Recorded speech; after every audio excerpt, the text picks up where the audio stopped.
So let's start with the budget this week. Now, the government has had a great run with an expected second consecutive budget surplus, and that's taken some of the sting out of the coalition's argument that only it can deliver surpluses. But from here, the Albanese government's job gets tougher. Necessary spending on the NDIS, on defence and the energy transition, well, they're all expensive. Deficits in this budget will rise and will be swollen by forecasts of rising unemployment.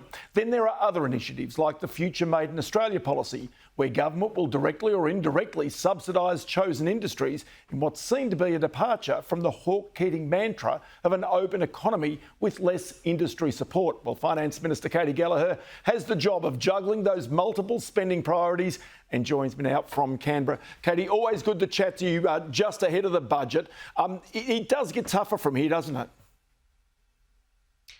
Thanks for having me on, Ross. Look, sure, it's been a difficult budget to land. As you say in your intro, a lot of pressures on the budget and, challenges across the economy, but there's also opportunity for us as well. So what you'll see is, a responsible budget. It'll continue out the work that we've done, certainly as Finance Minister, in finding savings and looking to make sure every dollar goes as far as it can, but also at the same time trying to deal with some of the cost of living pressures, making sure that we're not adding to the inflation challenge, and also laying down the future foundations for growth. So all of those things, budgets always are, lots and lots of decisions all coming together to try and build a bigger picture, and you'll see all of that on Tuesday night.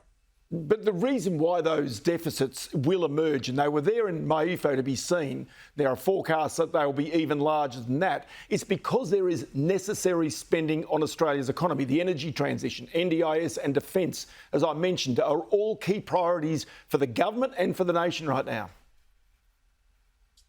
Yeah, well, what people will see is a very, compared to the budget numbers that we inherited, a much improved budget bottom line. And part of that's because we have had really good, income for things that we sell overseas, so revenue upgrades. But we've also been careful with that and make sure we've been using those revenue upgrades to pay down debt and to bank the vast majority of that. And you'll see some of that in the budget continues. That's our kind of approach.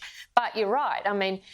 We also need to spend and we need to make investments in key areas. Australians expect that. They pride themselves on, the services that we provide as a country, whether it be Medicare, NDIS, some of the issues that we've got in terms of extra investments in defence and our national security. And as you say, that Future Made in Australia. So looking at where the government can play a responsible role, investing in the future for jobs and to make sure that we get the opportunities out of the energy transition for the next generation. So it's a big set of challenges and opportunities that we've tried to land, and you'll see we've tried to find the right balance for all of that and deal with some of those cost of living pressures which are right here, right now, and hitting households across the country.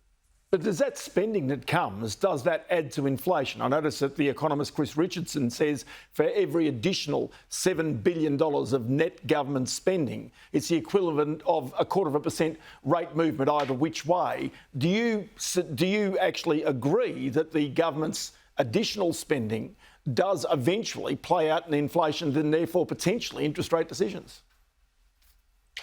So around 2/3 of the spending you'll see, of the net spending in the budget you'll see, are to make investments in unavoidable areas. So continuation of programs that people would expect to be ongoing, like many of the programs in the health area, for example, and also things like legacy systems investments to keep our IT going so that we can deliver services.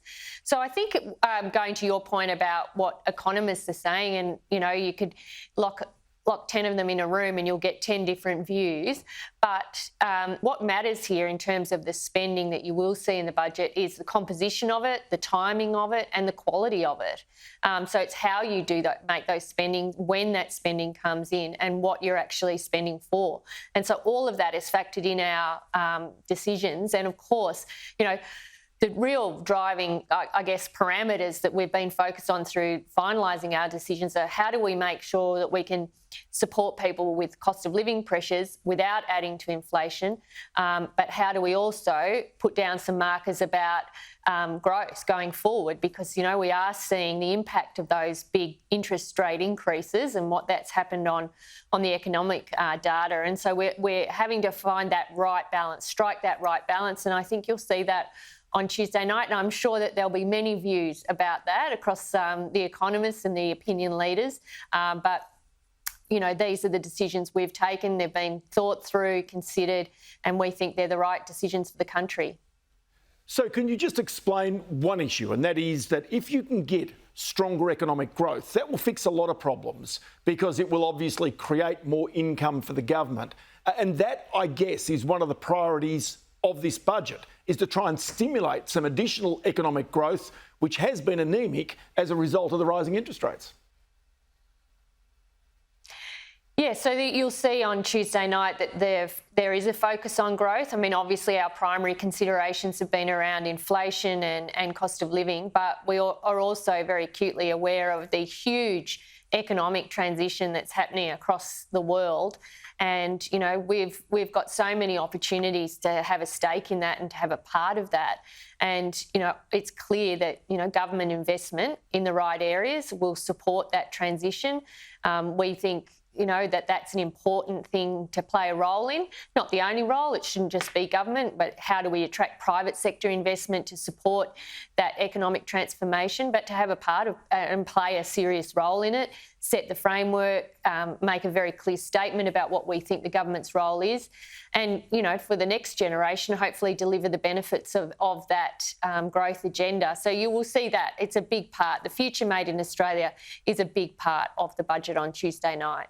Okay, so already we've seen little bits of that. We've seen support from government for green alumina in Queensland, into graphite, and other areas also, including solar panels, manufacturing solar panels. The question is whether that support from government comes as direct investment or loans, or whether it's actually some form of investment allowance into the future, which gives encouragement to all businesses, current and emerging, to actually take advantage of that. Yeah, so I think we've made it clear that there is a role for government to play, and that can come in a variety of ways, whether it be through some of our specialist investment vehicles, whether it be through loans and equity, and some of those vehicles, do a range of those types of investments. But also, I think the Treasurer has made it clear that we are prepared to look at the tax system and how the tax system can work alongside those other measures to drive the economic change that we're seeing and the opportunities that come with that. A big part of the Future Made in Australia will be the energy transition, and you'll see, a big focus on that in the budget as well. But there's not one single area or single solution to this. I mean, the government wants to play a leadership role, and we're looking at the levers available to us to maximise the optimal outcomes for the country. It's in our national interest that we play a role in this and drive some of the private investment that we're going to need to see, and for the opportunities that will come for that, including jobs in the new economy. So it's a pretty exciting time, really. And, these are hard decisions to make, and again, you try to strike the right balance, but I think you'll see all of that come together very clearly in the budget on Tuesday night. So do you see that as a step away from the policies that the Hawke-Keating government really so successfully implemented into Australia, which was to get government out of industry, to stop subsidies of industry here in Australia, that they were so successful with John Button as the industry minister in those days? Well, I mean, they were incredible governments and, have been hugely responsible for the, long and sustained decades of economic growth in this country. So it takes nothing away from the decisions they were taking. I think it merely reflects that, the decisions taken in 1980 were right for the times, and they're probably, and as you would expect, different to the economies and the decisions that we're making in 2024.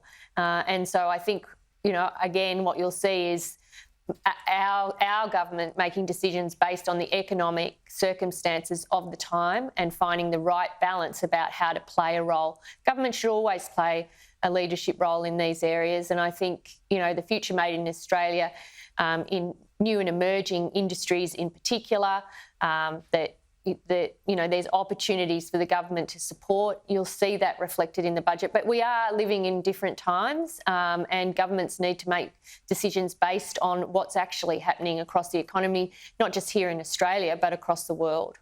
Katy Gallagher, many thanks for your time. Have a great budget on Tuesday night. I hope to see you then, Ross.